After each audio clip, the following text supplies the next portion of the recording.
Lemmer-Webber has been working with many different distributed technologies. The latest one is the Spritely Institute, but she's also been involved with the Activity Pub Draft for W3C. If I'm getting that properly, let me know.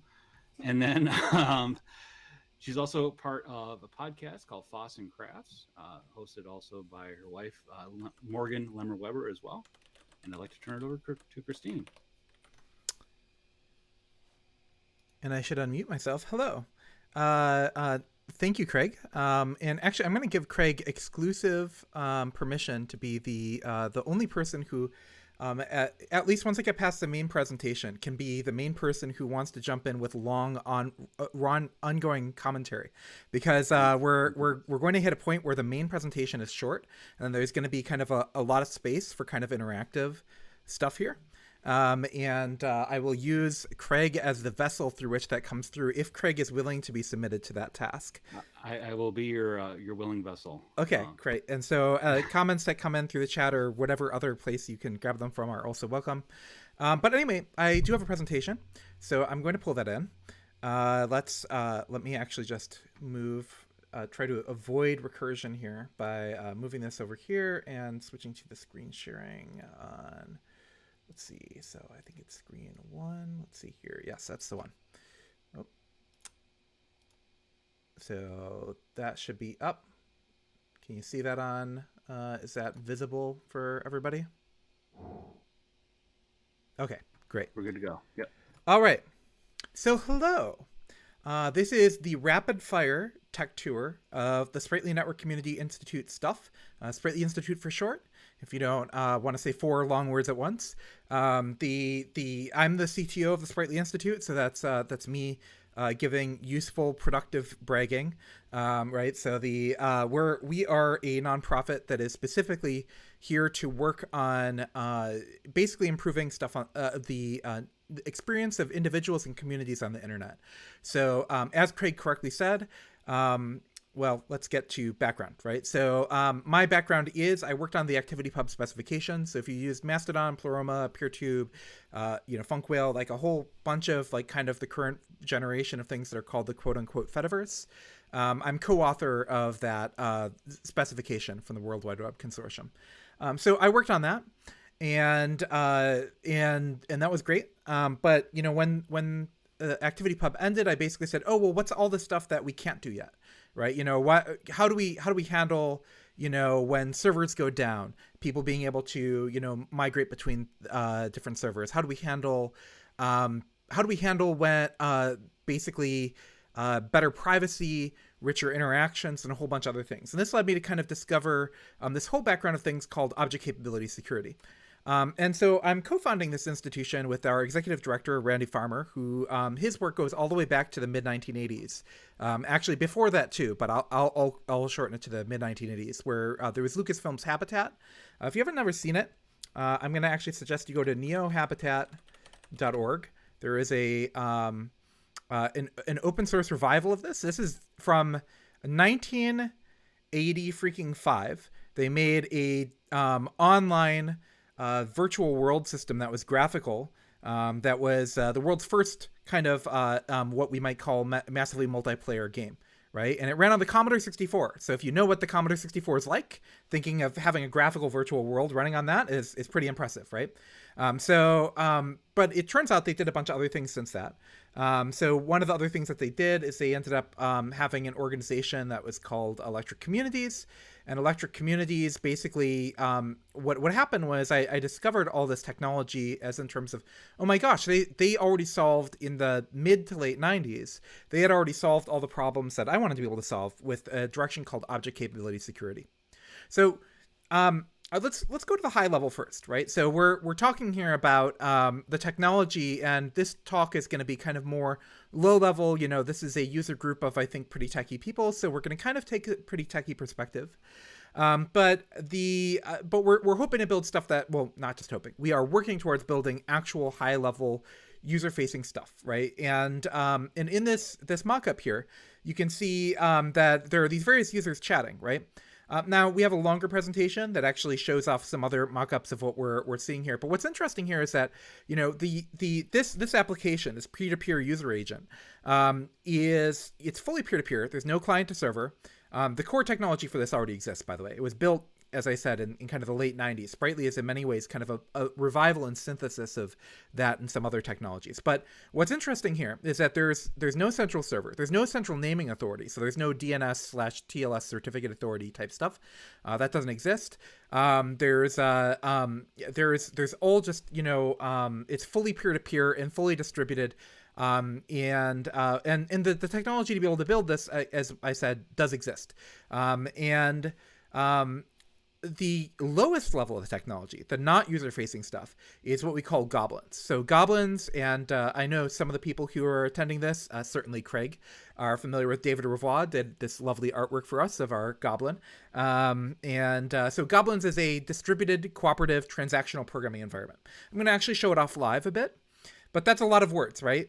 So, but I think that, it may be actually understanding those words, it might be easier to actually see them, right? For what you can think of as a kind of an entry point is that this is a distributed programming environment with distributed security that you can actually understand.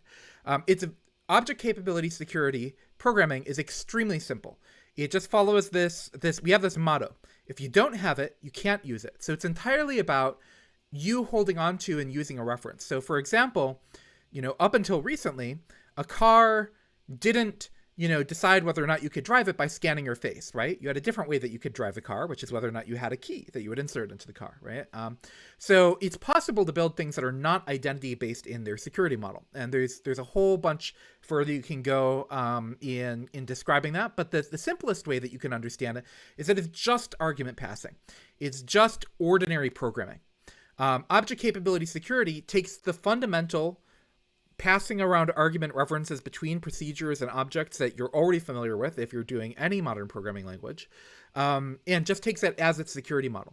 And what we add is we add the ability to use distributed programming, where programming against remote objects, doing asynchronous programming against remote objects, feels exactly like doing asynchronous programming against local to your machine objects, which means that you can just write code, and that code is able to be distributed and secure. Like you're able to interact with remote objects. So for example, in this diagram, we have two machines, right? We have machine 1 and machine 2. And at the highest level, we see, there's just these two machines that are connected over the network, right? And if we zoom in a bit, let's zoom in the furthest, right? So at the furthest level zoomed in, we have this object. So these are not the names of users. These are the names of objects. We're just kind of personifying them at the moment. So the object Alice has a reference to the object Alfred, and the object Alice has a reference to the object Bob. Bob has a reference to the object Carol, and Carlos has a reference to Bob. Now, Alice has access to Bob, and Alice has access to Alfred, but Alice does not have access to Carol. Carlos has access to Bob, but Carlos does not have access to Alice, right? So these are, but you can think of these as like references within your scope, right? The scope of your procedure or whatever. But what we handle here is these things called VATs are basically event loops. So we have communicating event loops within the same process. So Alice and Alfred are on one event loop, and they're able to talk with Bob on the other event loop on the same machine, right? And these can be different processes, or they can just be different threads within the same process. And then over the network is where we see this partition. And you see that there's the illusion of Bob programming against Carol. Bob doesn't have to really think about whether or not Carol is local. Same way Alice doesn't have to think about whether or not Bob is local. This thing in the middle is this thing called CAPTP. It's part of OCAPN, the Object Capability Network, which we have. It already works, and we're working towards building as a specification, which is the thing that allows you to have the illusion of just doing distributed programming as if it was ordinary local programming, and preserves the security mechanics of that. Now, building all this stuff involves some kind of careful technical thinking. I'm not going to go too far into the details here, but this diagram was actually, it kind of borrowed and modified for Goblins' purposes. What's interesting is that if you've done most programming, you're familiar with, the idea of the stack, right? You have this, you call a function, and then that calls another function, which calls another function, and things kind of go up and down there. That's ordinary programming, right? You have this set of objects that you're programming against, and that's kind of normal sequential call return programming. But in Goblins, we also support asynchronous programming, which is kind of more like message passing. So Goblins is in many ways both an actor model system and also a sequential call return system. But we're able to have something called transactions that run within the local programming, where if something bad happens, they just roll back automatically. It's all safe. And to be able to give you an idea of what this means, here is some code, and yes, it is in Lisp, which is in Scheme, which means there's lots of parentheses, right? So this is about 30 lines of code, right? This is a bank that's written that's securely. Here's the interesting thing. This code right here is just 30 lines of code, and yet you're able to have peer-to-peer distributed accounts where that is fully transactional, and you're not able to steal the money of other users on the network, and you're able to just. And if something goes bad, if there's an error in this code, like if you were trying to reduce the number as in terms of withdrawing from one account and then increase it in the account that you're going in, an error happens in between, the transaction is written such that it will automatically roll back. There will not be any corruption of state in the system. And this is just 30 lines of code manages to provide this functionality. Now, that code was kind of overwhelming. What about video games, right? So when I was working on the system, before I even worked on the distributed programming thing, this is a space shooter I built to test the system for myself. It's a space shooter that runs in your terminal. That's why it's called terminal phase. Runs in an ordinary developer terminal. That's pretty fun, right? And so I wrote this to, test for myself. Well, gosh, is this actually fun to program in? Can I build something interesting? And so you can see this all ASCII art. By the way, you see these different stars moving at different speeds? There's not enough fine-grained data. By the way, I'm using Unicode character points to add parallax scrolling here to the stars. That's just a side thing for fun. But, okay, cute Christine, right? This is real cute. This is just a game you're showing me. We need to think about this for something more serious, right? Well, I mentioned that Goblins is transactional, right? And when I talked about there an error occurring that you'd be able to just roll back automatically, right? Even more than that, actually, it's just that the changes that you have just are simply not committed. Well, what's the equivalent of unlimited rollback? Let's find out. So what if we run this game with this time travel feature enabled? So it turns out I programmed this entire game without even thinking about the fact that, oh, right, we have time travel built in. The unlimited amounts of of transactionality is time travel. And actually, I did not change a single line of code in the gameplay in order for this to work. This was all automatically exposed, or I just had to expose it, actually the GUI to the user so that they could select between the different states. But this is what Goblins gives you automatically, is the ability to become, a Time Lord and be able to travel backwards and forward in time. So here's another interesting demo that we did, which is called Goblin Chat, right? So here, wrote this little chat application over here, and look, it's a Tor Onion service address. Okay, that's a peer-to-peer network. So I don't know if you know, but Tor actually contains two things. One of them is this, privacy preserving thing, but actually the other thing is a peer-to-peer network, which are Onion services. So we use that to bootstrap and show off. You can have multiple network layers in which you could do things, but I want to show this off. Here's a little chat program. So what's interesting here is that this chat program, I wrote it before I even had the network code. Before the network code even existed.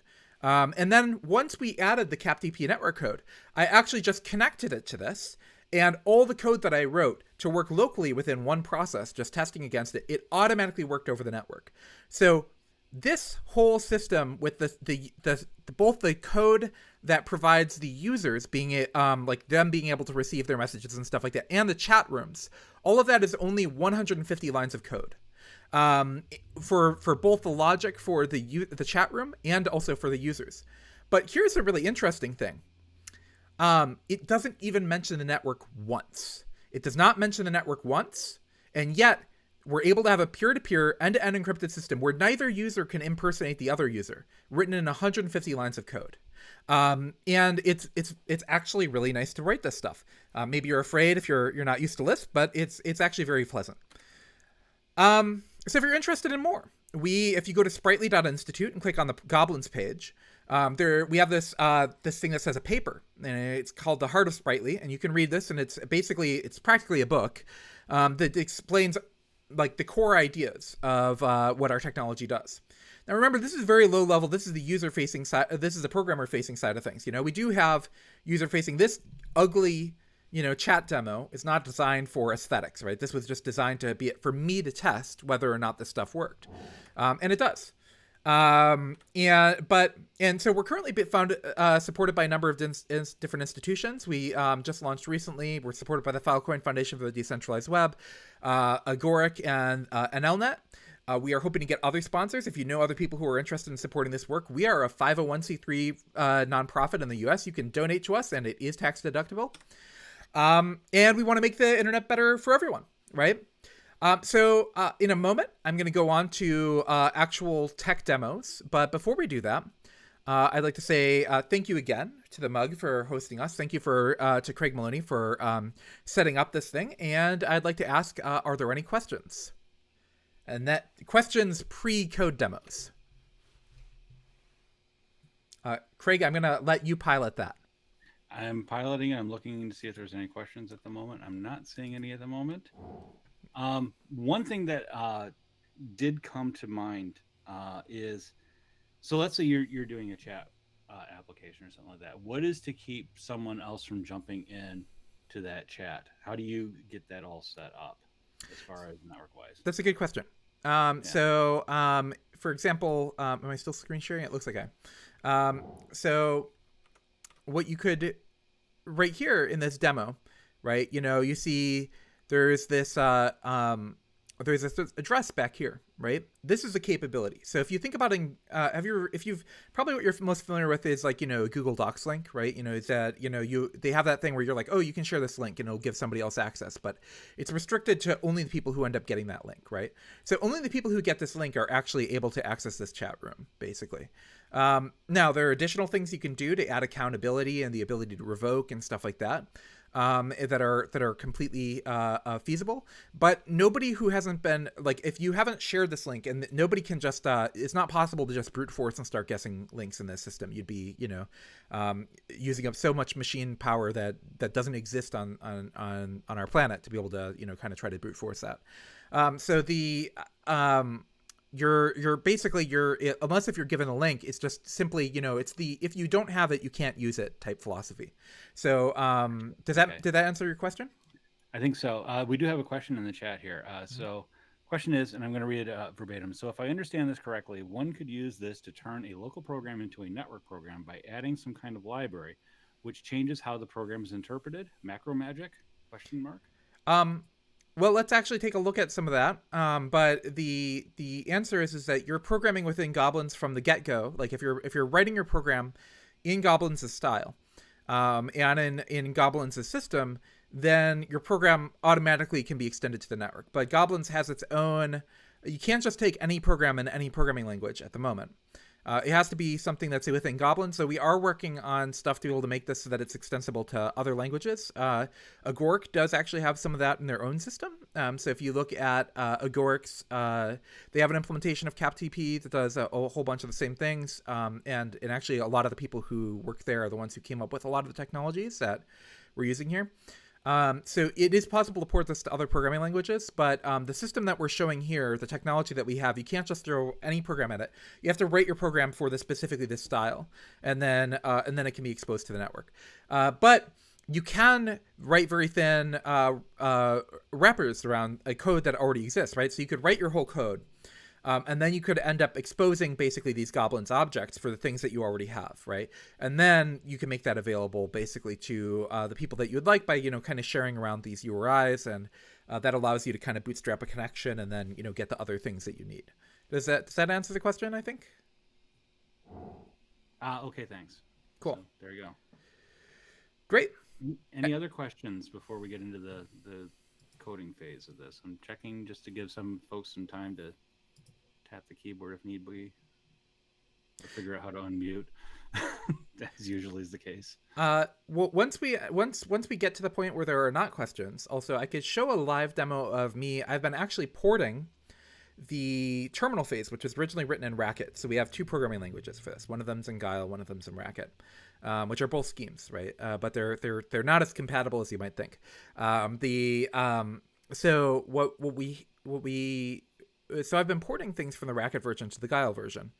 And actually, just within the last 2 days, I finally gotten it. About 2 days ago, I got it so that I could print to the screen, and today, I got it so that I'm able to actually play the game in the Guile version.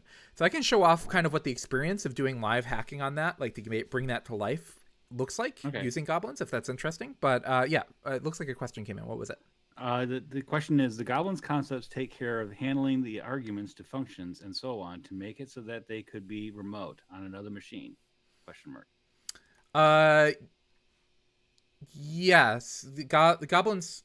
I think the answer is yes. I'm not fully sure I understand the question. Yeah. Basically, what Goblins does is it provides, when you construct these objects, and we can take a look at what those look like, it gives you kind of the illusion of a remote object being just like that. And when with your own local objects, you can pass it to a remote object, and then they have the same thing where it's like invoking a local function or calling an object method of an object on your machine effectively. It has the same level of kind of similarity. Okay. Very cool. A lot more questions are probably going to come up during the coding demo. So why don't we head on over to that if possible? Okay. All right. Well, let's back over here, and actually let's switch to. I'm gonna open Emacs up over here. And what we can do is I'm gonna actually just show you that there's nothing up my sleeve. Okay. So I have this this thing that's called in my sandbox directory. I've got minimal curses render.scm. So all this does is it basically boots up the Guile and curses thing. And what I'm going to do is I'm going to boot this up. And by default, what I set this up to do is just a few lines of code just for me to set up a little loop. Mean2 is not even used at the moment. It's just a few lines of code, just less than 200, about 150, that just like basically just runs a little loop over curses. It makes it so that I can test, input coming in, right? Nothing too special, right? Well, a couple days ago, I was like, well, how far along am I in porting the terminal phase code to Guile?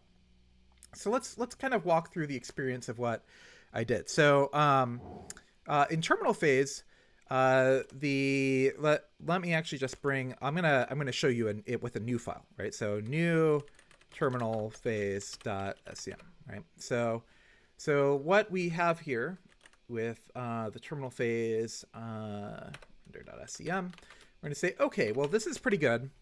Here we have this thing printing, but we're gonna want to pull in Goblin stuff now, right? So I'm gonna do connect to Guile. Okay, and that's gonna create a connection, which we'll be able to see down here.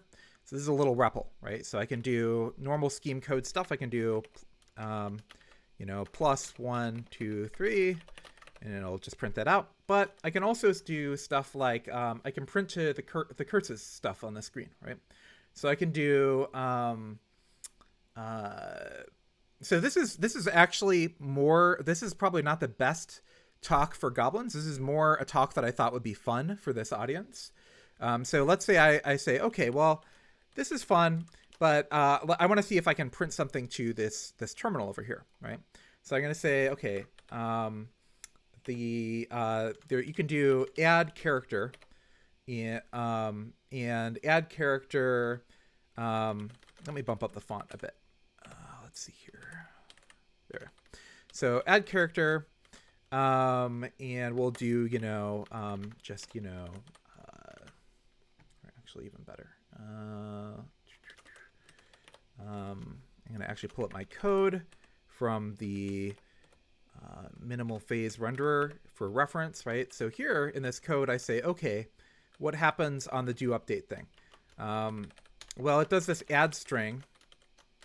So I'm going to put this in. So I've got this add string to the standard screen, new input, blah, blah, blah. So does this work where I can do, hello mug, and we'll put that at 1.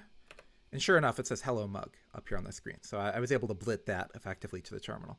Okay, that's fun. That's cute, right? But we want to see if the terminal phase stuff is actually working. So I'm going to move this aside to just take a look at what's happening in the terminal phase code I was writing, right? So I'm going to go to the new terminal phase, right? So I've imported this code, which is pulling in all the terminal face code I was working on. And I'm going to say, okay, that's cute. But the first thing you need in Goblins is you need an actor map. So I'm going to do define am make actor map. And I can evaluate that. And then over here, I can see, oh, okay, look, I've got an actor map. All right, so what can you do with an actor map, right? So we could do something like this. We could say, well, let's make a greeter. This is what a greeter looks like in Goblins. So I'm going to say greeter, and we'll say become. So become is this thing that allows you to change the state. And I'll say, okay, well, what we're going to do is we're going to take our name as so that the greeter can greet us, and then what we have to do, this outer thing is a constructor. This caret here thing here is a hard hat, right? So the that basically indicates it's a constructor. That's just a convention. And we're going to say, well, when we invoke this thing, it's going to take your name as an argument. And we're going to say, okay, well, what we'll just do is we'll just do format, hello, colon A. My name is colon A exclamation mark, right? And this should be, so this outer thing is, again, the constructor, and the inner thing is the behavior. And we'll evaluate that. Oh, it's catching that I forgot to put in the argument, so your name and our name. All right, let's evaluate that. And now we can do, you know what? I'm going to make it slightly nicer. I'm going to go to define or use modules, Goblins, actor, lib, and bootstrap, I think. Is that it? Define define vat run. Spawn vat. Okay. All right. You know what? That's not helping at all. That works. Wow, I'm not doing a good job on this demo in the least. So, now you're probably like, wow, Christine, I don't know what the heck you're doing. All right, let's try this. Syntax. So what we can do, actor map spawn. We can take our actor map, and what we're going to say is we want to spawn a new greeter, and we're going to call it Alice. All right, this is what I should have done all along. And now we've got this local object greeter, so we can name that, define Alice.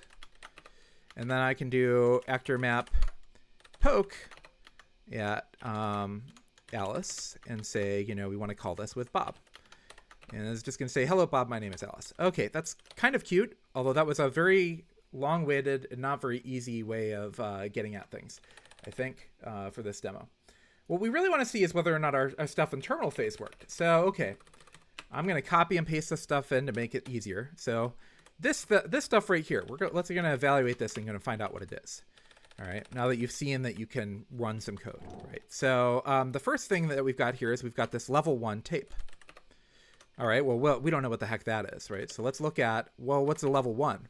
Oh, this is actually the game. This is actually the level that we're going to play in terminal phase, right? Okay, you can see all these characters in here and etc.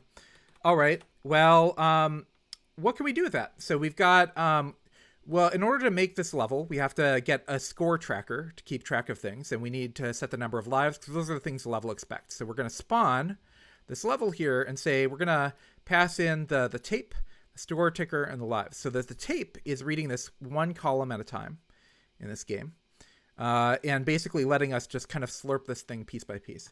All right, that's cute enough. But now I'm going to paste in some code I wrote that allows us to basically get what the current stuff is is in the level. So I can call this pose infos thing and pretty print. And what we're going to see here is that this is actually describing what the player should be seeing on the screen. There's a whole bunch of terrain, right? And then there's the player's ship right here. Okay, it's kind of interesting.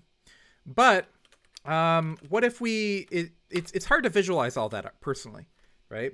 So what if we wanted to print this, right? So I'm gonna write a little function for that. I'm gonna say fine print print pose infos, and I'm not gonna bore you with what this looks like for me to enter this in by hand. I'm just gonna copy and paste it. This thing is going to do the same add character thing we did previously, It's going to take that information. It's going to say, okay, well, if it says its color is red, we're going to return this red thing. If its color is yellow, we're going to return this yellow thing. So we're just going to add that character to the screen at these X and Y coordinates. So that should work. So in order to, and we want to print a whole bunch of those at once. So I'm going to add another thing, this print pose infos thing. All right. And we're going to say, you know what? We need it to be at the relevant stuff to be able to go at the right speed. That's not important here. I'm just going to show you, okay, now that we've done all that stuff, the real thing that you want to ask is, well, can I actually see anything from everything we just defined here, right? Well, I'm going to say, okay, print pose infos. Oh, hey, look, it blitted out the game to that screen right there. Okay, that's kind of cute. Well, I want to be able to advance the level, right? Well, it turns out I can do that. I can do actor map poke, actor map the level, and say, hey, tick the level. All right. And then I want you to print the screen again. You know what? This is a not very efficient way to do this. Let's do it like this. What we're going to actually do is we're going to change our level handling. We're going to add some things so that you can, I'm just going to paste in the rest of this code because, you know, if I had thought this through better, we would have done this from the beginning. Here's all the stuff I wrote last couple days. And we're going to evaluate that. And we see we've got this thing here. Well, I added something here so that we can, if it's got the end character, it'll just move this forward one frame at a time. Or it should. Of course, now that I am trying to demo this live, it's not doing it. Oh, there it is. So it's very torturously moving this game forward one frame at a time every time I hit N. That's not a great way to move a game forward. But what's interesting is that we can actually just uncomment this thing, and hey, look, suddenly we have a game that we can play live. So this is the Guile version of things being played live in terminal phase.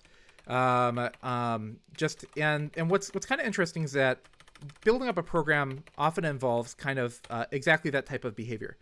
So I'm going to disable updating the stuff on the screen like that. Where you're kind of doing live evaluations of things and figuring out what you'd like as you go. Now, something I haven't added yet is, well, what if we wanted to be able to store the state and restore it? I haven't added time travel yet to this version. So I'm going to do this live. I have actually not, this is a very dangerous thing to do live. I have actually not written any code for this. So I'm going to do, old game state. And I'm going to set it to F. So there is no old game state. That means false, or hound F means false. So I'm going to say, okay, well, what if I want to save my game state? What I'm going to do is I'm going to say, okay, if the user enters the S key, that means they want to save the game state. And what we're going to do, or, you know, how about, let's actually add it as capital, just as T for whatever reason. And so that's going to save the game state. And what we can do here is we can do set the old game state to be, we'll do, let's see here, core.scm. I think I just added this. It would be copy. Did I really not commit this? Only to embarrass myself highly. This is not my best talk, but hopefully it is interesting to see how Christine develops live. Goblin chat. We do have one question. Okay. Using print post infos exclamation point, Mm-hmm. you added all the actors to the end curses scene. I'm not super familiar with the end curses terminology, right? And since you defined a behavior for the actors, you can poke them and cause their behavior to happen, which advances the game, correct? That's right. Mm-hmm. Okay. So that's effectively what's happening, is that we're actually running the thing, and we're testing it live effectively. So normally you don't actually run this peek and poke. This is for kind of like, it's kind of like, the reason I use those terms is that this is for when you're doing low level testing of the system. So this thing I just added was copy vector map. Okay, that's what's happened. So I'm going to do use module Goblins core. That'll give me access to it. So what I'm going to do is I'm going to say, okay, set the old game state to copy the the recache actor map. Oh, that's what. Okay. Apparently that was not running correctly.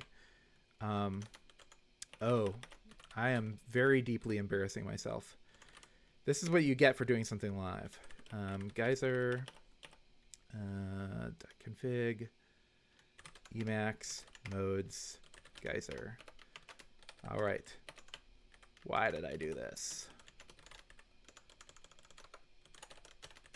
All right. Set queue default. All right. So now I'm going to switch back to here, evaluate this, and I'm going to do, I should have copy Wactor map. Do I have it? How do I not have that? Well, Christine, you are making a fool out of yourself live. All right. So we did have one question. I'm not sure how serious this is or not. Has this been ported over to Elixir quite yet? No, you could, but that's certainly an interesting question. No, you could port a whole bunch of this over, but the main challenge is getting the transactionality right would actually be very difficult. So the let's see here. So do we finally have copy Wactor map? We do. Okay, so I'm going to copy the actual actor map that we have. Let's see if this works. Copy old game state. Wow. Okay. Unbound variable timeout. Connect to Guile. Okay, finally. All right, great. We've got this up. We've got this running. I can now save the old game state by hitting S. And what you will see is that in the old game state, we apparently have nothing. Because, well, congratulations. Is it because you restarted the game? Or you restarted the scheme interpreter? Oh, no, it's because I didn't hit... it's because I crashed my system. Well, this is the end of the live demo, apparently. Because apparently I decided to be extremely live with this. And we all know what happens when you end up being extremely live with something. So... possibly unbound variable copy Wactor map. That doesn't make any sense. Okay. Well, so I'm not going to show off time travel today because I was going to code it live, but apparently that was a dangerous thing to attempt on a call like this, when you did not actually test whether or not implementing a thing like that live is particularly safe. So you know what? There's one way to resurrect this. I'm going to try to not make myself a fool one more time. And if we can do it, we will all celebrate. What we will do is the evil way. Copy Wactor map. The main problem that I'm actually having here is something that I did with my paths to make this dangerous. So I'm going to do something completely dangerous. I'm going to do define Wactor map data WHT as being this thing. So this is the thing that you can do in Guile, which is says I'm a horrible person, and I am going to pull this directly out of this module that did not export it. All right, so we're going to pull that out. And what's the other thing that we need? We need make Wactor map like this, because these things are not exported intentionally. Make Wactor map. Now, make Wactor map. All right. All right, that evaluated. Now let's see if we can safely evaluate. Let's see if we can safely evaluate in the new terminal phase. Let's see if we can safely do the copy Wactor. Oh my God. What happened? Okay. I'm giving up on that. So, Craig, You want to save me by telling me asking me other questions live?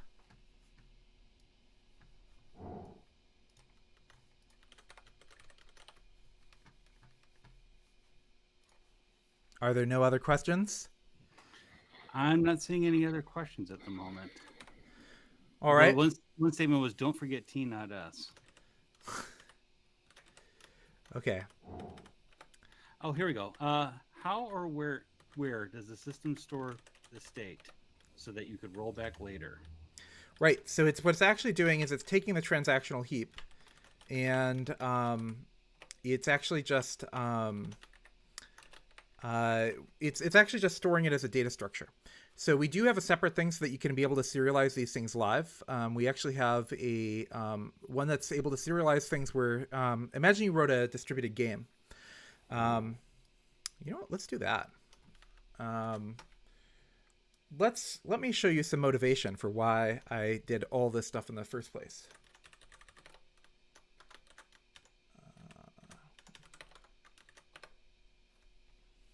Okay.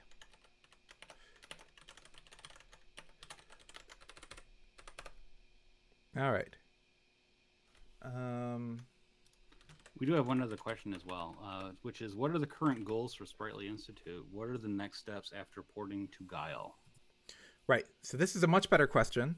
This is actually along the lines of the things that I should be answering.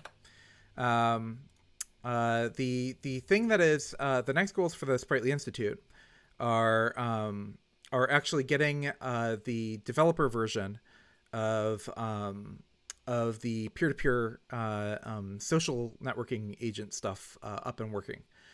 So we kind of have a multi-phase rollout that we're planning, starting with a very developer-oriented version first that allows you to safely run code you don't trust, and also be able to do kind of just peer-to-peer chat, kind of similar to what we had, but just cleaned up a lot. And in a certain sense, once you have the ability to run peer-to-peer chat you don't or code you don't trust, and you have and you are able to safely run code you don't trust, is that you're able to add some interesting extension functionality.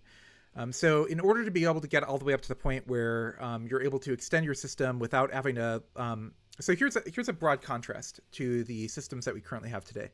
So if somebody sends you Solitaire as an attachment, like solitaire.exe or Solitaire, the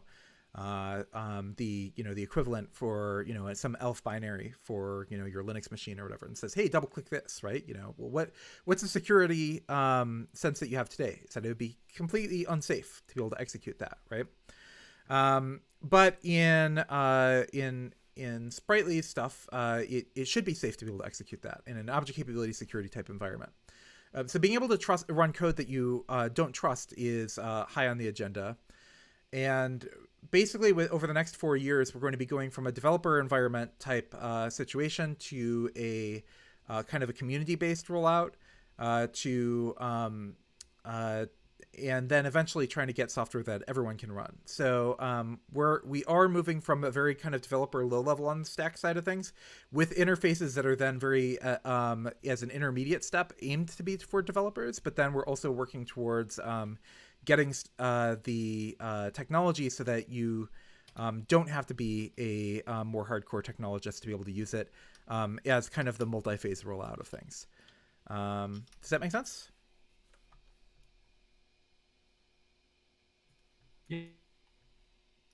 How are other folks using Spritely at the moment, um, like the other organizations? Right. So at the moment, the technology is very internally fooding. Right. So we're moving towards using this for all of our internal communication at the moment. The main place that I'm one of the places that I'm hoping to get more rollout and use very soon is within kind of the geeks community. That's one of the reasons we did the port to Guile, is that we're hoping that more of our technology could be usable by that community. That's GUIX, correct? GUIX, yeah. So a lot of people think it's pronounced Gwix. It's not, which it's completely reasonable to believe that you would pronounce such a thing, Gwix, but that's not the case. Yeah, so so that's kind of the next target community I'd say. Okay, very cool. So, what about that makes it a lot more safe to execute that particular code? Like you mentioned, sending over solitaire.exe or something like that Mm-hmm. uh, via a mail attachment versus sending it via Spritely and Goblins and such. Right. So what you need is a safe tested execution environment, right? So you can think of this as, if you sandbox something, right, fully, you can run it without having to be like, if you imagine you completely sandbox solitaire, right, and you ran it so that, imagine solitaire was a procedure like this, right? We did define solitaire, and we'll just pretend for the moment it says, we'll just do, playing solitaire, right? It can't do anything particularly interesting if we execute this function. If we ran it inside of an environment where Solitaire didn't have access to the file system or anything else like that where it could reach out and grab it, right? So similarly, if you run a process on your computer where the process is actually sandboxed so that it can't do anything particularly interesting, then the process is actually unable to do anything interesting like touch the file system or access the network or anything. The problem is that sandboxing applications like that is very difficult for users.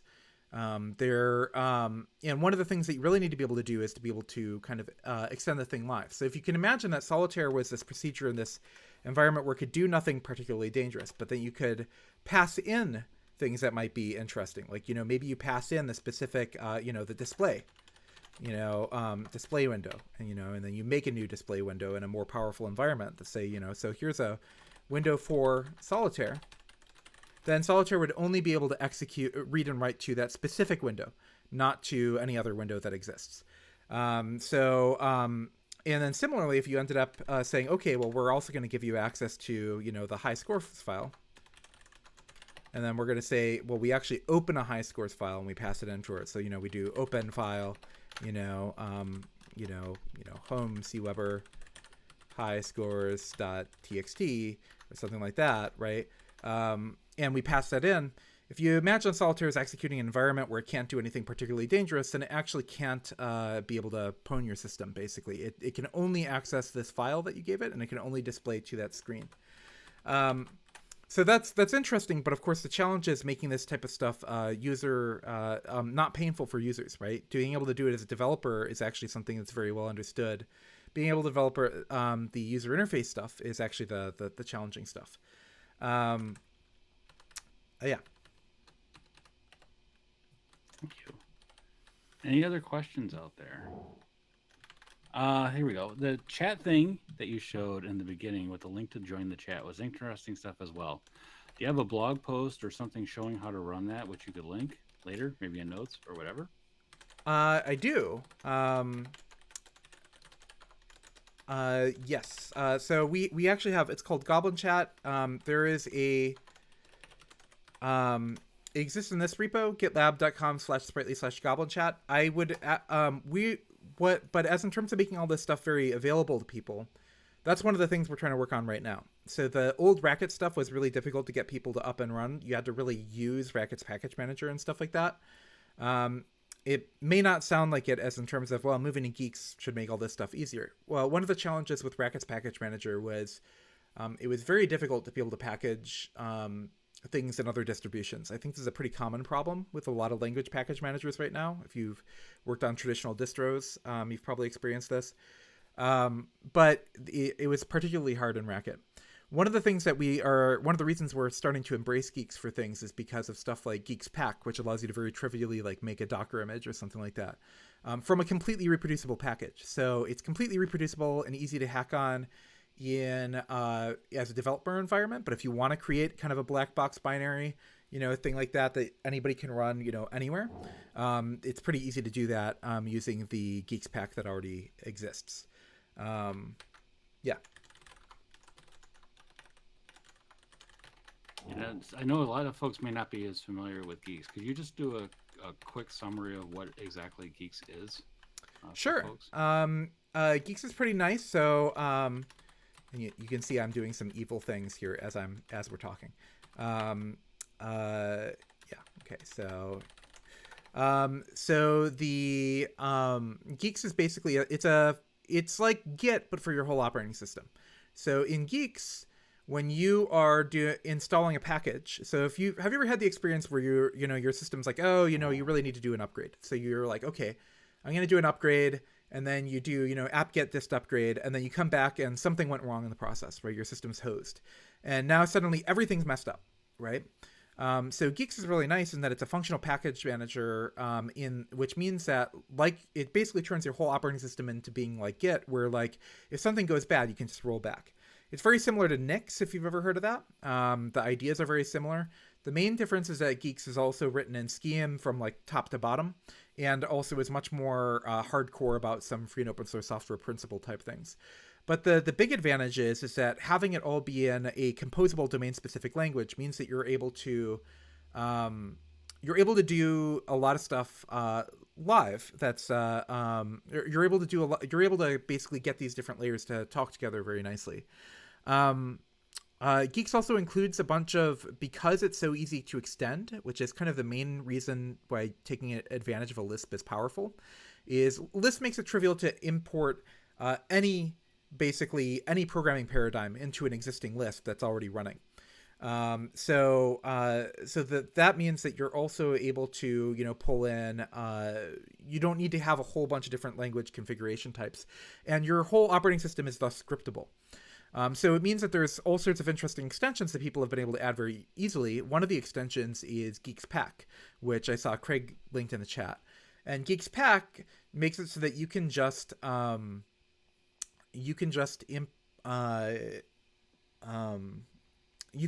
basically create these kind of from the package definitions. It'll just create either tarballs that are fully set up where they're basically statically. It's like you kind of static compile all of its dependencies, even if your particular project language doesn't support static compilation.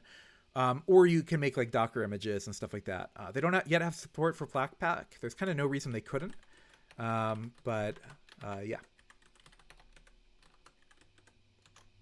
Excellent. Thank you. Are there any other questions?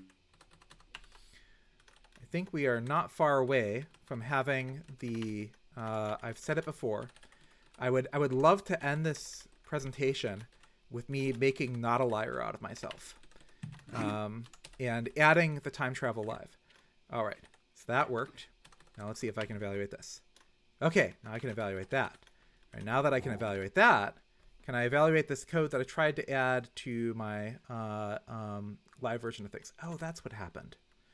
This was a mistake of me splitting this across two files. Let's switch back to this one. We're going to switch back to that and just have this vector map stuff at the bottom. Okay. All right, here we go. Now we can do this. So what we're going to do is we're going to do T. Let's try this again.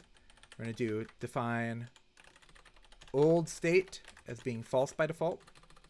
And then if we do T, if we hit the T key, what it should do is set the old state to be, God willing, copy actor map of the current actor map we have. All right, let's see. This evaluates. I hit T. It crashes. Why? All right. Another question while I continue to debug this live. Just a comment that says that was great. A lot of great tech here, and I firmly agree with that. There's a lot of really cool stuff here. And I know it's a lot for folks to take in all at once. I mean, I've been following Christine for quite a while, and I'm still hanging on for dear life, trying to figure out a lot of this stuff. Well, Go ahead. Well, I'm glad that people enjoyed it. I'm sorry that the second half of things ended up becoming so ad hoc. I had actually not planned a second part of this talk, which is why I thought, maybe I should try doing this thing with the experiments just kind of live. And it seems to be, I think I got it. I think I got this to work. Let's find out. All right, so I can just reevaluate this and it should start the game. So here's a funny thing about doing live hacking is I can just, here's all the code for the state of this level and everything. I can just restore this live basically by doing this, right? And it just stores all that, does it live. So, okay, what I'm going to do, I added the code so that it will store a new this state live. So here's the scary part. I'm going to do restore with R, and I'm going to do set the actor map to be copy state of the old state. I'm going to do when old state. Save my life here. Okay. No, not copy state. Copy actor map. All right, let's see. Crashed again. All right. All right.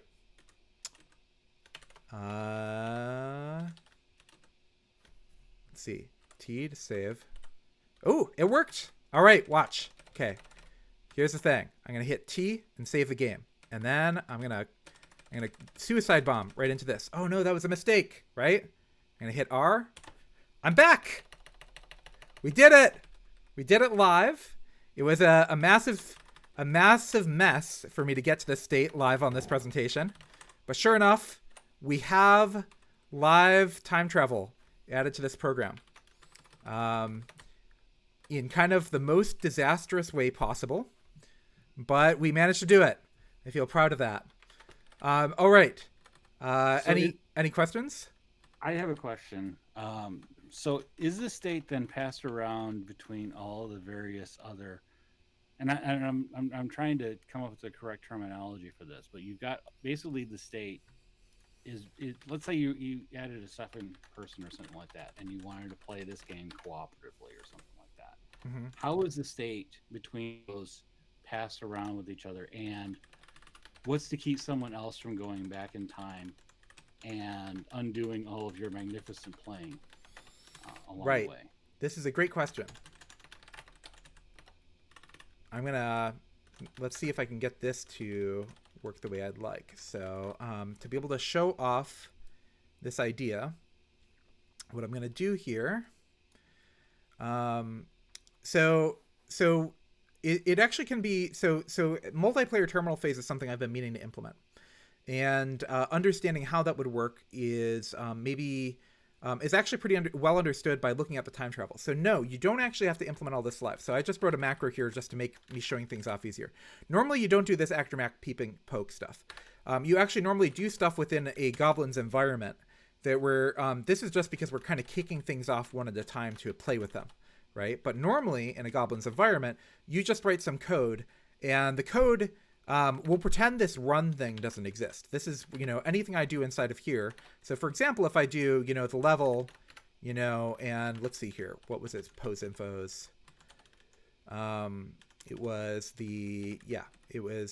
right here. So it was the get ticked.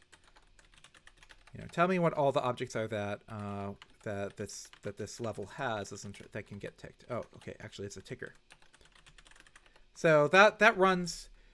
I can do multiple things at a time, and I don't need to, again, pretend that this doesn't exist. I can say, okay, I'm going to do that, and I can do a map over, here's the object. And so up here, I was doing it manually one at a time, where I had to actor map peek, actor map poke. Your code normally actually uses this dollar operator to say, I'm going to do this sequentially. It's just in order to play around with things. It's almost like I'm poking at the transactional heap manually in this code I was showing off here, which is not normally how you write Goblins code. Instead, you use this dollar operator to say, hey, I'm going to invoke this actor call return. So I could just do like this. I can say, okay, I'm going to invoke this every object with pose info. I'm going to do a map over that. And sure enough, it prints all that out. And so there's no need to actually reference the actor map at all, because it's kind of like spookily dynamically bound within the environment that it's running in here. So you don't normally need to think about the actor map as a programmer. The actor map is a very low level detail. So when I gave my presentation earlier, I showed this screen right here, right? Which is this, you see these two machines and they have these vats. These vats are the event loops. The actor map is even more low. So event loops that contain actors being called vats is an old school object capability idea. One of the things that Goblins adds that's kind of new is this transactional heap. Other object capability security systems have not had a transactional heap before. That's a new addition in Goblins. A lot of our ideas we took from the E programming language. And what the transactional heap is you can kind of think of it as like, it's actually a hash map. And actually, I just wrote the code that can expose this. So when I pull up let me go to so I've got this copy code that I wrote. So you see that it does this thing. Pull the data of the weak hash map out of this thing. So I'm going to do that. And what you see is that it says, okay, I've got this weak table here. This is actually basically, this is actually the transactional heap. So I can actually do, hash, I guess, hash for each. I'm going to do lambda key val. And I'm just going to do pk, object key. And we're going to see what's in here, right? And it prints all this out. So look, these are the contents of the heap. We can see that there's this this bullet, and we've got this y, x. You've got, here's an object that's, what's an interesting object here? So you've already seen off the level. And sure enough, the level's here in the heap, right? We've already seen the player ship, of course. That's here in the heap, right? All this stuff is stored in the heap here. The difference between actor map, peek, and poke, what they do is they both construct a transactional actor map that sits on top of what's called the wactor map, the weak hash actor map. And it references the previous actor map. And that transactional one only gets committed if there wasn't an error during the thing that occurred. And that copy wactor map thing that we did, it's actually very simple code. It's doing is taking the hash tables from these two things and it's saying, okay, I'm just going to make a brand new one of this hash table. I'm just going to copy the stuff from the old hash table into the new one and then make a new actor map. That's all I did, right?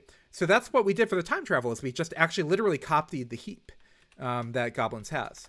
Now let's think about how would we add multiplayer terminal phase, right? So let's pretend we're going to add multiplayer terminal phase. So, and uncomment the thing that allows us to actually tick again, right? Now I'm playing the game, right? Now imagine I'm playing this with Craig, right?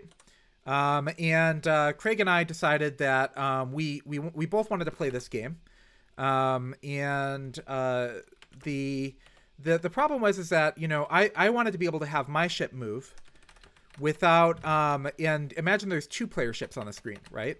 And let's say my player ship moves up and Craig's player ship moves down. And like we were both trying to shoot at the same thing. On my screen, it looked like I killed the thing. And on Craig's, it looks like, Craig killed the thing. Imagine we wanted to add transactionality we wanted to take our transactionality feature and turn it into something where we're able to play this game multiplayer over the network. The first version that we could attempt to do is that Craig and I could both submit our inputs. Now imagine we hooked up capabilities so that we both run this simulated version of this game, right, on our computer. We're both running the same basic game code. And I hook up as the same way that I hook up the inputs on the keys that end up controlling the ship can move up and down. I basically say, okay, I'm going to give Craig's going to send these things about what Craig wants to do. And when Craig says, I want to move my ship up, I'll say, okay, fire off the method that ship would normally have to move up, right? And when Craig says, I want to move my ship down, I'm going to say, okay, fire off the method that moves that ship down. Now, in order for us to both operate on the same tick, if we were going to make it so that it was like completely fair, both of this, and we're doing a cooperative game here to simplify kind of like, fighting over each other and everything. But in order for it to not screw up, you might say, okay, well, we're going to wait till we get both persons' inputs. Well, that's too slow for a high latency network, right? If it was too long for me to get Craig's inputs over the network, then my game would just like kind of grind to a halt while it was waiting for information from Craig, and that would be no fun, right? So what we could do instead is we could say, okay, well, I'm gonna store the state right here, this state in the game. Right, and then I'm going to restore it back to it. I'm going to keep moving back, right? This whole idea of moving back in time. So I could be optimistic and have my thing playing over here. And then when I get Craig's information, we'll rewind back in time and play the information Craig gave me of his ship moving. And we'll just replay all the inputs moving forward in time. And then we'll manage to actually get coherent stuff. So this is what that allows, is it allows me to optimistically move my ship ahead. But then transparently, this is actually, if you ever played like one of the emulators like ZSNES that has like network support code, This is exactly what they're doing. They're doing a save state of the old game code. We're going to save state the state where Craig and I last agreed on what we were doing in the game. And then when the inputs come in, we're going to secretly, without the user knowing, time travel back to the previous version of things. We're gonna, jump right back in time, and then we're gonna basically play the game from with all the inputs moving forward. Now that we know what both players' things are, so maybe it's going to turn out that with those two things, Craig is going to actually be the one who ends up killing the ship. But I will still have been able to move forward, and I won't see any jitter. I'll just see, I might see a little bit of jitter, but I won't have to see slowdown. My game can optimistically play. Now the question is, can Craig move my ship?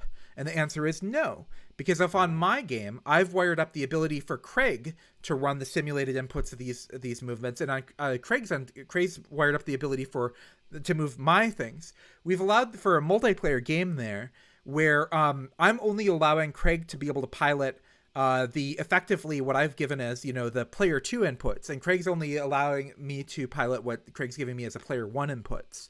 And neither of us is able, we're both agreeing that we're going to run this shared hallucination together.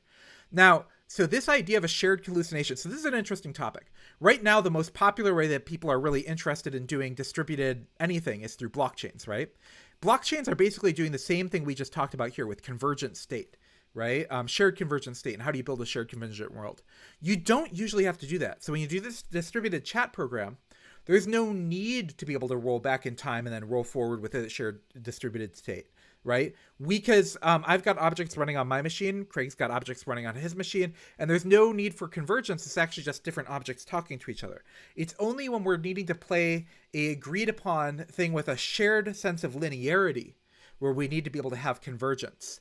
Otherwise, it's more like email, where you just send a letter, or like even physical mail, right? Like I can send a letter to Craig's house, and Craig can send a letter to my house, and I can also talk to Craig, and I can tell Craig about an interesting idea, and Craig can consider it, decide whether or not Craig believes that, and I don't need to actually open up Craig's brain and install this idea. Craig can decide whether or not Craig thinks it's a good idea and whether or not to move forward with it. And communication, we have a decentralized world of Craig and I talking to each other, and we don't actually need to be able to force convergence in order for Craig and I to be cooperative in a distributed world, right? So that's kind of the difference in philosophy. Shared convergence, like the thing that I was kind of talking about, how you do multiplayer terminal phase, is something that you only need very rarely. Yeah. So any other questions? Let's say that I'm a cheating bastard, Uh-huh. and I do something. So we're agreeing upon the world. I'm agreeing that you control your ship. I agree that I control my ship. Mm-hmm. But at some point, the world has to move. The little ships and whatnot that we are fighting.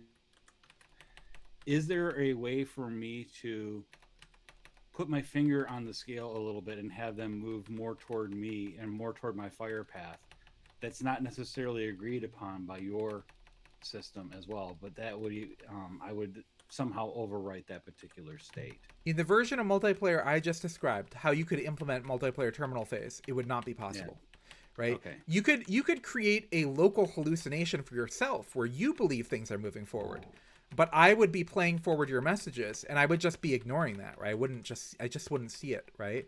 Since we're both agreeing to do this convergent thing, it would basically be like, you'd be like, haha, look at this cool thing I did, and I just would just basically not be doing it. I'd be like, Craig, what are you talking about? Like, I don't see any of that, right? Okay. So again, this decentralized convergence, the convergence thing is very rare to even need that whatsoever. But in the version of things I just talked about, all you'd be doing is just basically, you'd be having it would be like you'd be having a local hallucination. And it's like, cool, okay, Craig's over there having a weird hallucination, but the rest of us aren't seeing that, right? You can paint monsters over your glasses, but that doesn't mean that there are monsters in the room that everyone else sees. Gotcha. So I was thinking, and it seems like this technology has gotten a little bit of interest in the fintech world and whatnot. And so I was wondering if there was a way for someone to force a transaction or something like that into the shared state. So when we're talking about transactions, for the most part, Spritely is not as concerned with fintech type stuff as other projects are. Like, we're working with Agoric right. and stuff like that. But I'm more interested in social systems, and finance is part of social systems, right? But it's only right. a small part, right? Transactionality, when we're talking about local transactionality, as in terms of, if an error occurs, it's automatic error handling and rollback, right? Closer to like in Right. SQL, you might have transaction handling. That transaction handling is a little bit different than the transaction handling that's, having distributed transactions, right? You could use this technology to do fintech type things. So what I mostly say is, yes, you could use Goblins to build a blockchain, and all the only difference you can think about, having distributed actors that collaborate. So if you're, like in email, right? Like email is the oldest distributed social network protocol. Now it's not very good in how it's designed, right? Because it was designed for a world before certain security considerations came into play. But it still is a distributed protocol in a certain sense. And would it be better if you ended up having a blockchain? Probably not, right? Do you really need everybody's message that's being sent in email in order for your email to succeed or even be particularly more decentralized? Not really, right?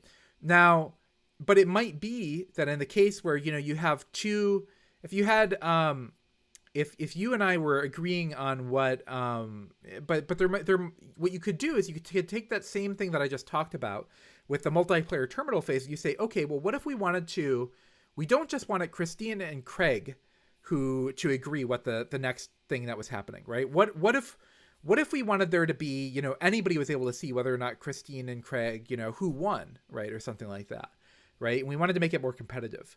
In a certain sense, it's closer to what fintech type stuff is. Like what's currently your account if you ended up having a distributed, globally permissionless thing. So I described having that mint that can run in 30 lines of code, and that's true.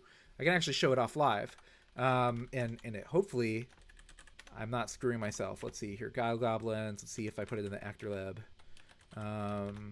Goblins, actor lib, mint. I didn't put it in the Guile version. It's in the Racket version. Actor lib, Goblins, actor lib, mint. Simple mint at RKT. So, okay, here's a simple mint. So this code, it is possible to run this and to create a bank account that other people can have access to. But it's a little bit closer to like something like JP Morgan Chase, right? You get an account at Chase, and Chase is the arbiter of this bank account, right? Now we could do the same idea that we just did with this terminal phase thing and say, okay, well, what if we wanted to make multiple people? What if we wanted actually it to be like 5 different branches of the bank? And you want to submit your transaction, and if 3 out of the 5 of the banks say, maybe one of them servers were flaky. If 3 out of the 5 of them say that this is currently your state, then that's your state. So you could imagine the same technology that we were showing off for multiplayer terminal phase here, but for bank transactions. And in that case, what you're really agreeing on is the order of messages that are being accepted, but it would still be secure, right? All you're doing is basically getting, okay, what's the order of messages is in terms of, who's trying to do what.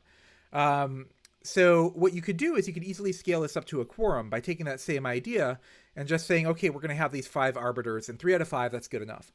But you could also take that same idea and say, okay, well, what if we don't want to trust those 5 banks? What if we want to actually make it global scale? And then you could add something like Bitcoin or Ethereum's, like, proof of work, proof of stake type systems with their consensus model to be able to say, okay, we're going to make this globally sized in its scale. So I think that's all pretty. I think so it's completely possible to take this tech and apply it to blockchain style technology, and but really, I think people oversell what they think they need blockchains for.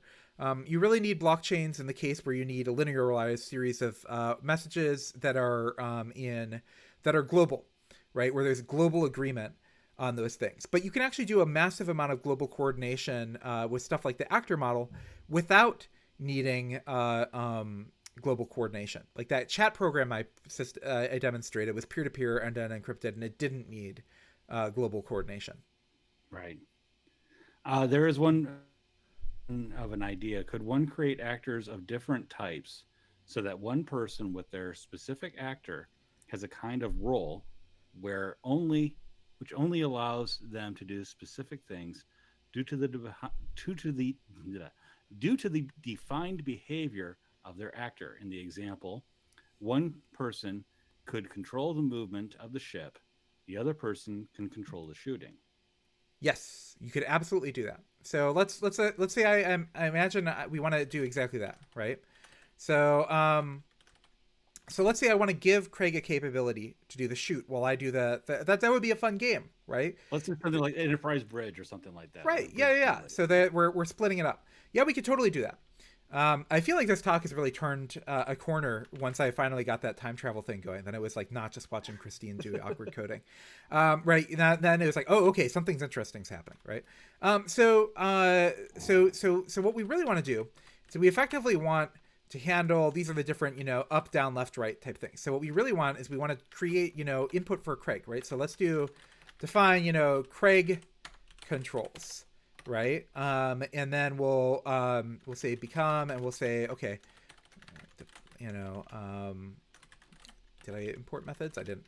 So use modules, goblins, actor, lib, methods. So unlike what people think, method-based dispatch is not essential to actor stuff. So let's actually say Craig gets to control shoot, right? So we're going to do methods, and we're going to do shoot, and what that's going to do is what did I call it here? So handle input. So what we're going to do is, yeah, it's this. We're going to say shoot allows you to do $level handle input, handle event, and that one is, I think it's space. I think it's actually just the space key. So space, right? And then we're going to add another one, which is, backwards, right? And then that one is, left, right? I think that's right. I'm going to move this aside so I can actually look at the code. Left. Yeah, okay. So that one's going to be space, and we're going to add left, and then we're going to add Christine controls, right? So this is Christine controls. And we're going to do, we're going to handle, right, and we're going to handle up, right? So we're going to do up, and we're going to do forwards, right? So we're going to evaluate these. And what I'm going to do is I'm going to do, okay, actor map. Let's use our run thing. It's a lot nicer. So I'm going to do run spawn Craig controls. Yep, and it says local object Craig controls. So I'm going to do define for Craig. Craig, this is just for you, right? And let's say I had a capability, like I had some sort of chat thing. Now, I didn't show off asynchronous messages. Instead of using $, which is what you use for synchronous call return, you use arrow for asynchronous. So let's say I had, Craig inbox, and I'm going to say, hey, here is some controls for you. And then I say, and then I hand for Craig, right? And then Craig gets this message. And so Craig now is able to pilot this. But Craig is not going to get the other thing that's on my machine, right? Or maybe this is Alice setting this up for me. And Alice wants to then send to me, for Christine, right? So she sets up for Christine. And then she says, and we're going to copy paste that same thing that she said. Where was it? For Christine's inbox, here's the controls for you for Christine. So this is going to be sent to Christine, even though Christine lives on a different part of the network. And only Christine's only going to get access to these specific controls. So Christine's not going to have access to reach into Alice's machine and touch the other things. So for the moment, let's pretend this is a turn-based game or something like that. We're going to ignore the latency thing, just to imagine that, let's say it's a machine that was running where, it was like a roguelike, like a board game or something like that, where you're like doing like one thing at a time. Old school roguelike, NetHack style, right? Where you do one action at a time.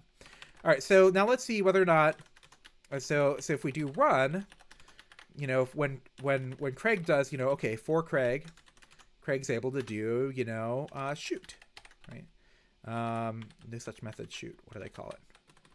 Craig controls. For Craig, spawn Craig controls. Did I not call it? Oh, screwed up. That was my mistake. Let's do this again. Live demos, everybody. For Christine, for Craig, Handle event. This is what you get when you try doing things live. Here we go. That's what it is. I'm flustering myself by trying to do everything live. All right. This should work. All right, let's try it again. And I'm actually going to be even paste that in. Paste this in. All right. Finally, Craig. Is Craig able to run, for Craig? Shoot. And it's just going to say no op. Okay. Well, I'm going to actually do this. I'm going to do something really funny. I'm going to run this live with for Craig shoot and try to make Craig's going to actually shoot. No such actor with this ID. Craig controls. Okay. Oh, that's because I created a separate VAT for it. No such. What's the distinction between VATs and whatnot? Yeah. So VATs are different event loops, effectively, within different VATs, basically different VATs contain different objects. So that's what this thing here is, right? So whether or not these different objects are within these different VATs is whether or not you can use them as such. I think I confused myself potentially with this thing that I'm doing. So no such actor with this ID in this VAT. Oh, you know what happened? It's because I time traveled back to before this existed. So what I'm gonna do is I'm going to turn off the movement. This what exactly does that mean that you time travel before this? Well, that's a funny thing, right? I created that thing in an actor map, and then I clobbered the actor map to before I had actually spawned it.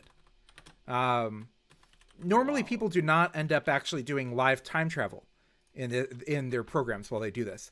By the nature of us doing this weird time travel stuff, I'm setting up funny environments. So I'm going to do for Christine.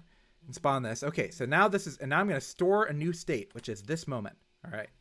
Okay, now we're going to do something really fun. We're going to do tick level. All right, this is going to be fun. I hope. Christine, does it work? Yes! Look, I'm shooting from the REPL. Craig, you're able to shoot from the REPL, right? Can you move up? No, no such method up. What was it called? No, wait, you just didn't have up. So this is actually demonstrating it perfectly. You couldn't move up, but you could move backwards. Right? Oh boy. So yeah. So you can move backwards. Wait, wrong number of arguments to handle event. I don't know what happened there. So there's a suggestion. I think the left will confuse it because the greater than symbol counts as an extra argument. Greater than. Yes, that's actually exactly it. It's a typo. That's a typo. Yeah, no. Nice. Been trying to get my attention. Nice catch. Nice catch. That was a great catch. All right, let's do this. Let's do this one more time. Right. So now you're getting to see what live development is like, and it's like really fun to do this type of stuff live, I think. All right, so we're gonna get back here. We're gonna set up. Make sure that we're in the right spot in time. We're in the right spot in time. Small talk stuff right there. Yeah, so I'm gonna set these up again, just so that we don't confuse our Time Lord selves, right? All right, we're gonna store the new state. It's stored. All right, we're going to this talk has gotten really exciting once I added this, I think. All right. Now, Craig, can you move backwards? You can, right? But can you move forwards? You cannot. No such method forwards, right? So, but can you move up? You don't have up. But what about Christine? Wait, wrong number of things to event. I still hadn't fixed it here. Okay, well, we can move to the right at least, without having to do things. So we'll do a restore, and oh geez. All right, okay. So we're gonna do right. No, wait. What was my things? It was forwards. I can still do this. Okay, so that still works. So what you can see is that Christine can do forwards, but Christine cannot do shoot. And this object, remember that Alice sent a reference to this object over the network to Christine giving Christine access to this. But Christine simply doesn't have access to the thing that's called for Craig. There is no way. The system does not permit Christine to have access to that object. So there's no way that Christine can actually fire things off, because that's a permission that only Craig has access to. So yes, not only is that possible, I was able to show it off live. I think that was pretty fun. Okay, any other questions? That's awesome. Any other questions, folks? Here's a question for people. Do people, does anybody want to play a game like this? I think this is the right UX here, right? You just shoot things at the REPL like this, right? Very, very. It's totally our type. Yeah. This is how previously I made this a game that runs on the terminal, but it didn't really feel like you were playing it running in the terminal. Now it really feels like it. It feels like you're running commands at the command line, right? Oh man, that's good. All right, okay. It sounded like there was another whoosh noise. Any other questions? There was just a couple comments, basically. That was great, good, cool demo. And we need to find back in our timeline before the board can find us. Yeah, that's right. There's actually a bug here. This thing is not moving. It's supposed to move with the screen, and it's not. So I actually need to figure out what's causing that. But we don't need to do that live. Anyway, other questions? Questions, comments? Oh, I actually do know what caused it. Actually, it's because this code that's actually making this run. It's actually not using Terminal Phase's game engine, like normal event loop. I just coded this event loop live over the last couple days because I was just trying to see if I could print things to the screen. This is like the hackiest event loop ever. So it's actually only giving the objects a permission to actually tick forward. It's not giving them the signal that there's a couple of other signals that it's normally supposed to run.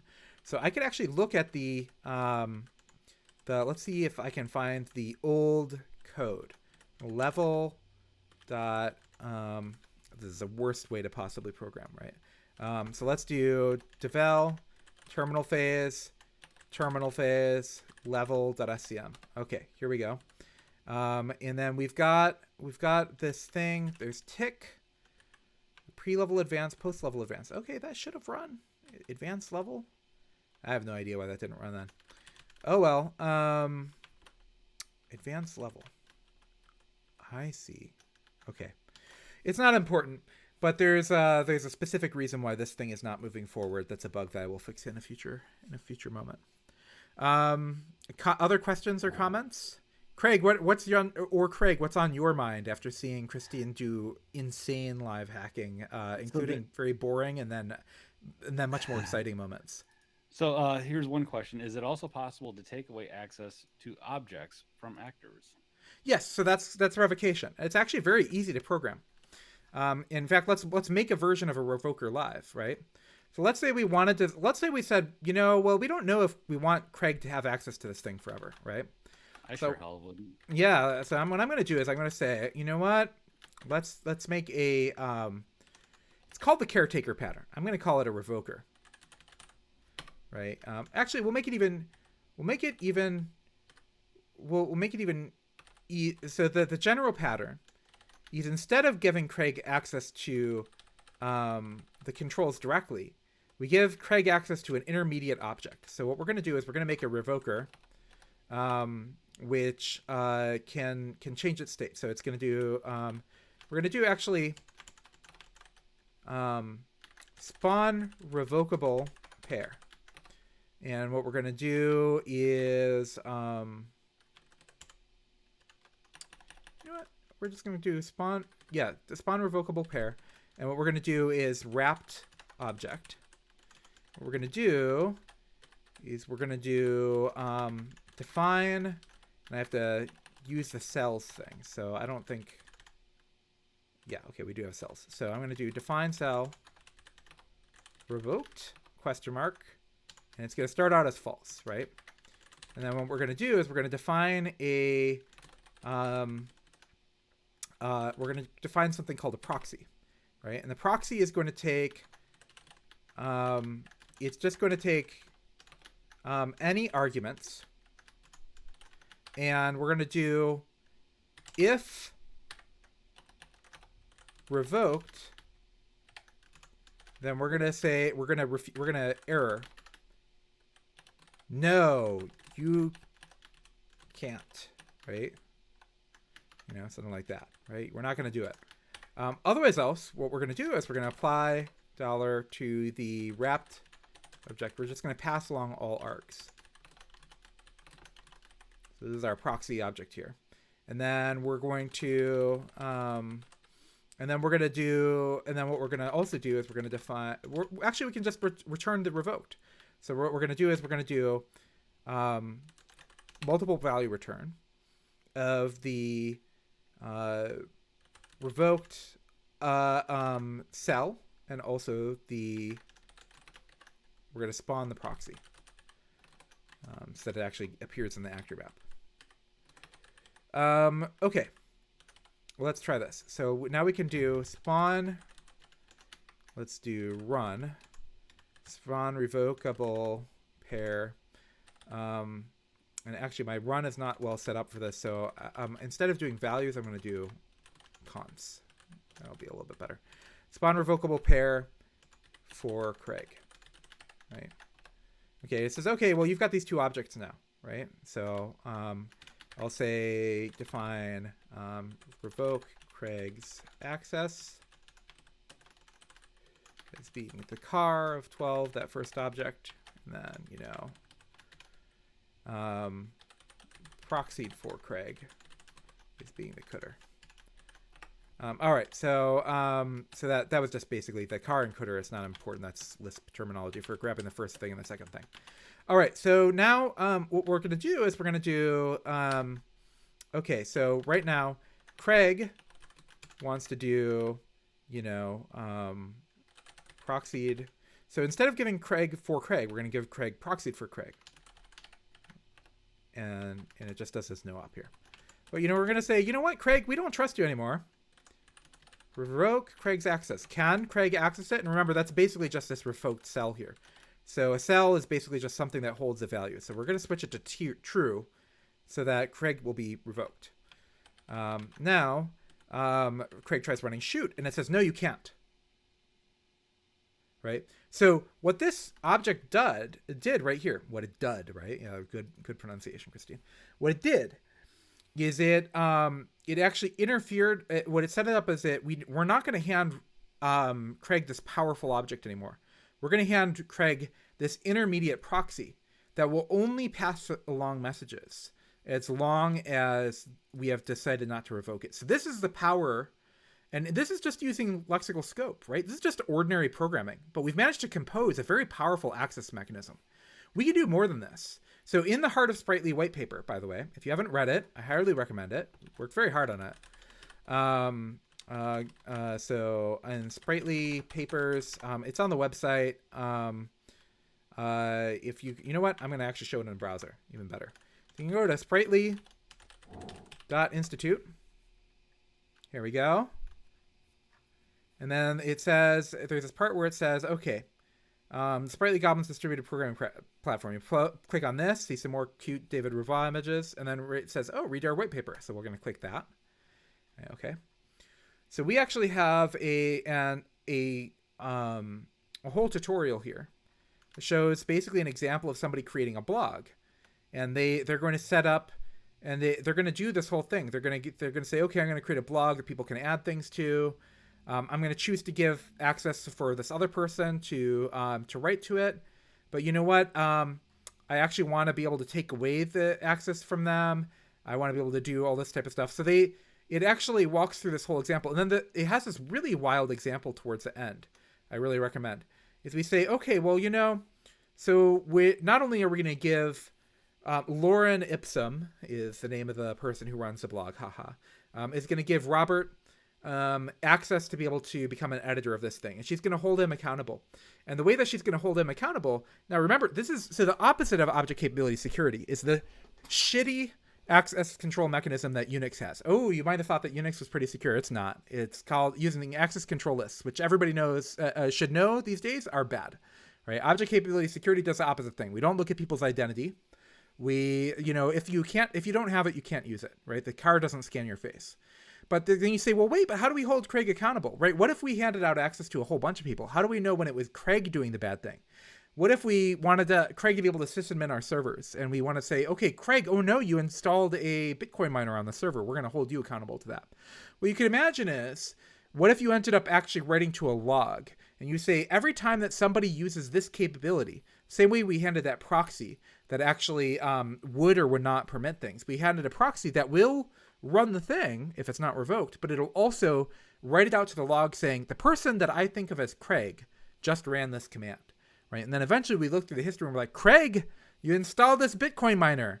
Sorry, we're revoking your access as a sysadmin, right? And now we're able to hold Craig accountable. So just by ordinary object programming mechanisms, right? And here we're using object not in like the Java sense. There's no class hierarchy in Goblins, but object in terms of like this thing that you have a reference to that encapsulates state. We have functional objects inside of Goblins. It's more of a functional programming paradigm than what you might think of like Java's object-oriented paradigm.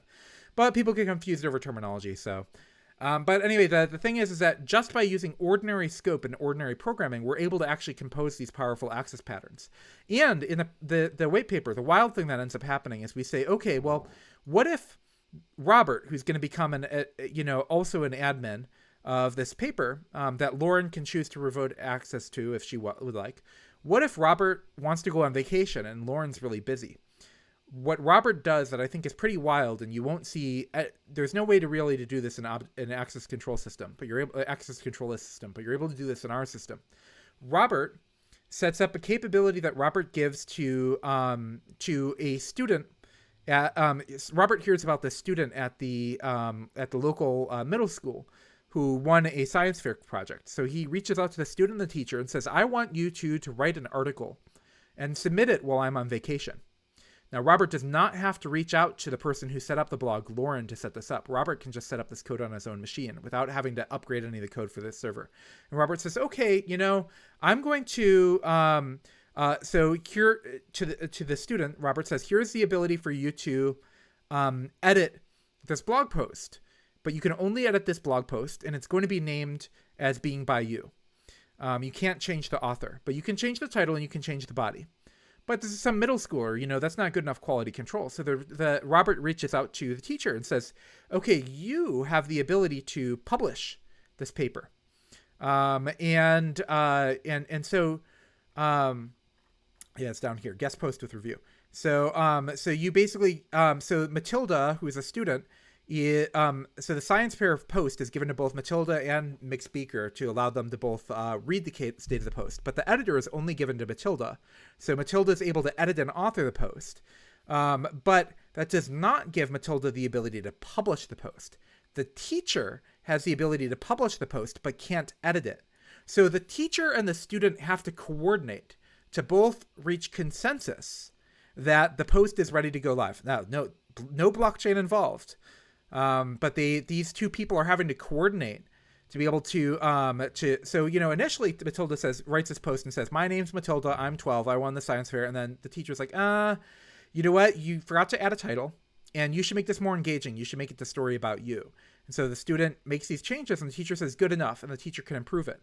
Now the teacher cannot change the student's post for them.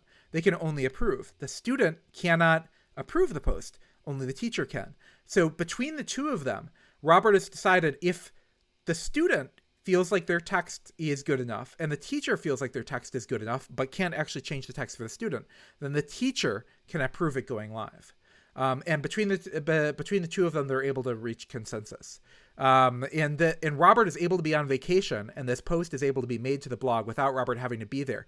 But Robert is still held accountable for this decision by Lauren, who runs the blog. So if Robert had set up this thing and, it wasn't a good idea, Robert would still be held accountable because that's who Lauren had chosen to hold accountable for Robert's access. But Lauren and the teacher, the student and the teacher do not have access to the more powerful things that Robert has access to. So anyway, those are example of powerful composability that Goblins provides. Without having to be able to do any access control lists, and actually being able to do more powerful things in object access control lists just via ordinary programming.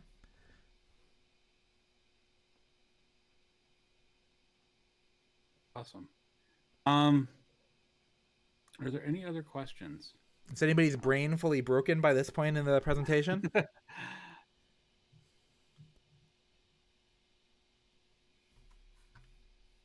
you want to raise your hand just to hold up and let us know that you have any questions. If not, I'm going to um, Call it.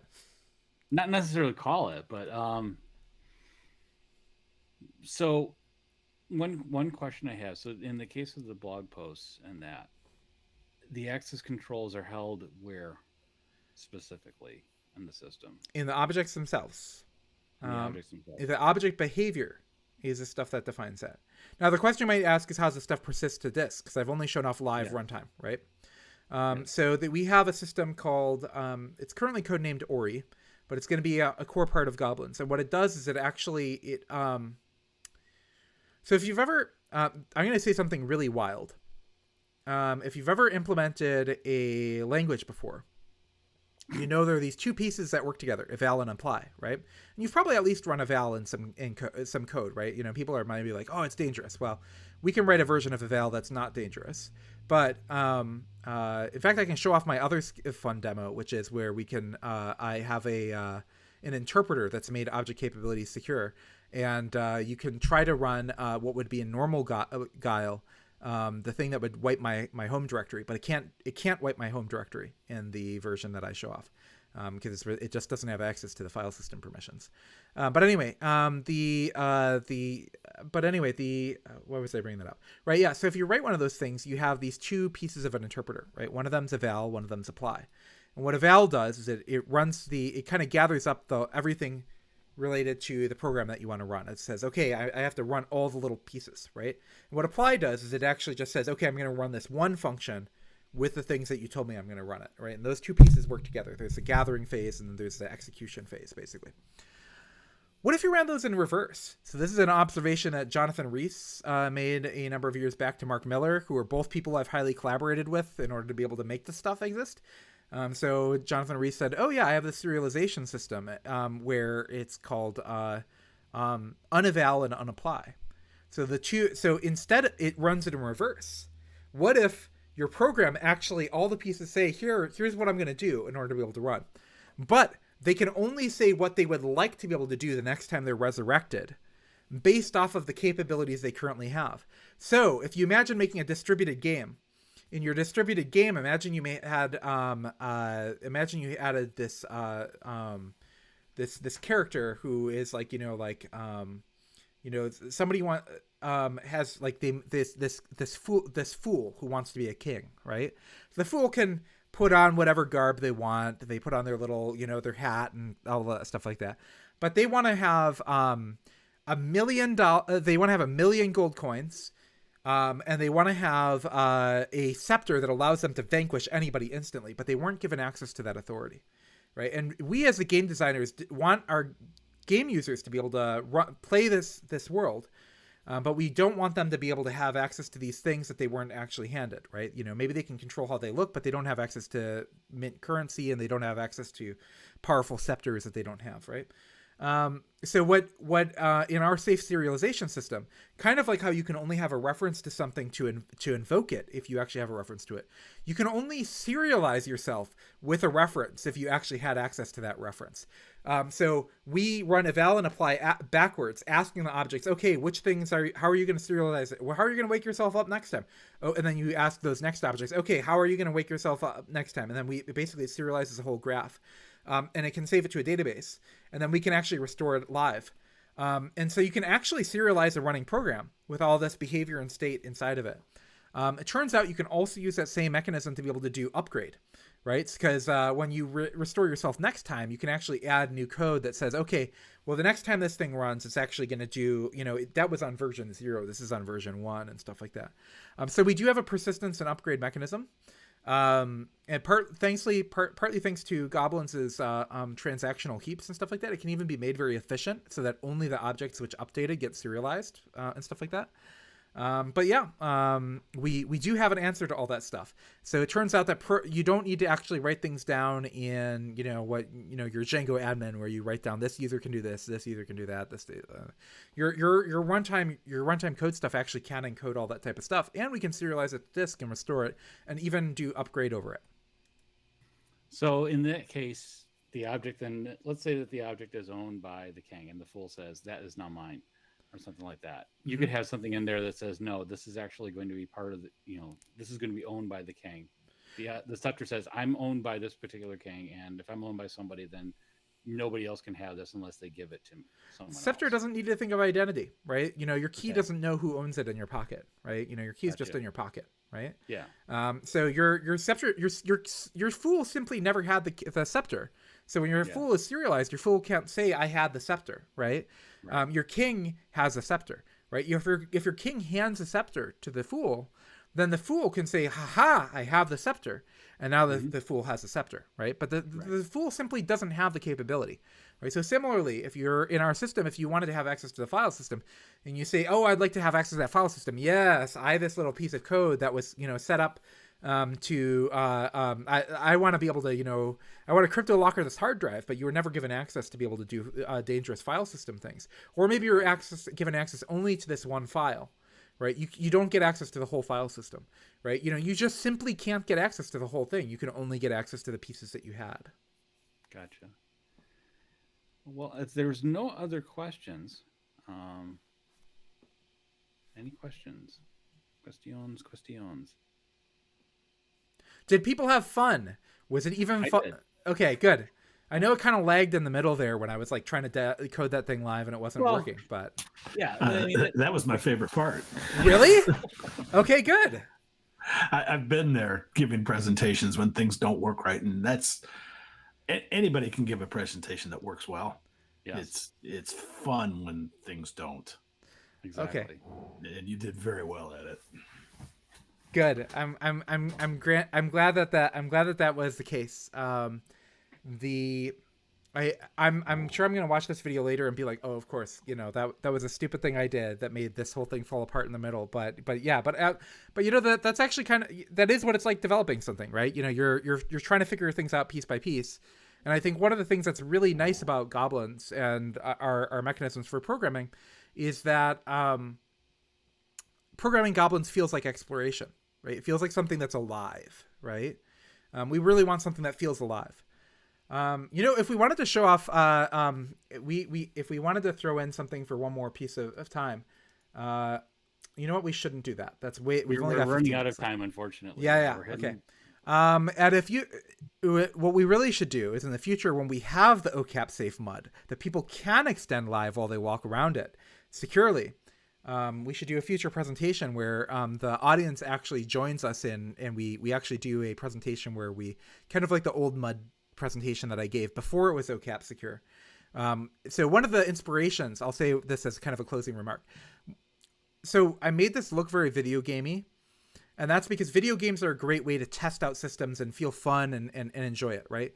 Spritely's ambitions are a lot more serious than video games. We're not just trying to make video games. But of course, video games are a great they're a great thing to deliver, right? They're also a great way to feel motivated while you're working on very serious components, right? Being able to build the thing that was rock solid enough where you could build a distributed bank on it.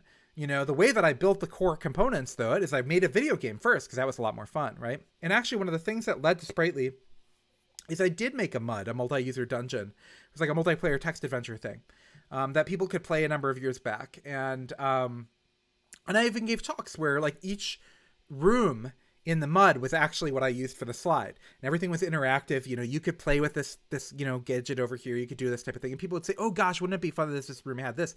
And I would add it, right, to the thing. And then people said, can I add some objects? Can I program some cool code? And I am like, ooh, if I let you do that, then you'd be able to pwn my system, right? You'd be able to delete my files and all these types of things. And people are like, well, could you make it secure? And I'm like, I don't know how, right? That was partly the journey that led me down, how do I figure out how to do all this stuff? So being able to do things with, so I guess the last meta comment I'll make is there will be some game things that will not be Spritely's core focus, but they will help us understand what we need to build to be able to make Spritely's core really rock solid, right? But So I guess that last thing is the role of fun in doing something serious, right? I think the role of fun in doing something serious is that fun things make boring things understandable, right? And they make it you willing to walk through, do all the work to be able to make something really significant. Yeah. So that's my fun advocacy there at the end of this talk. Excellent. We posted the comment card, so if you would please fill that out. I know some people filled it out very early on. If you want to change any of your answers, I think it'll allow you to do that. After I got my code working? Yeah. Anywho, Jim, we don't necessarily have anything set up for November. Oh, first up, thank you so much, Christine. I neglected my manners. Thank you so much for coming out and presenting. This is awesome. Yes. Thank you for having me. Thank you so much. Jim, do we have an idea